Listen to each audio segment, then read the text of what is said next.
إني أتوب وأستغفر إلى الله. فالاستغفار والتوبة إلى الله هل لها مواعيد؟ لا طبعا ملهاش مواعيد.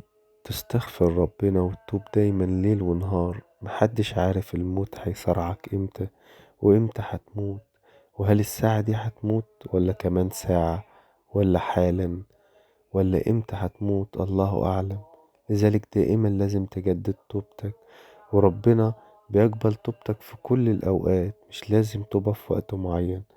عن أبي موسى عبد الله الأشعري رضي الله عنه عن النبي صلى الله عليه وسلم قال: إن الله تعالى يبسط يده بالليل ليتوب مسيء النهار، ويبسط يده بالنهار ليتوب مسيء الليل، حتى تطلع الشمس من مغربها.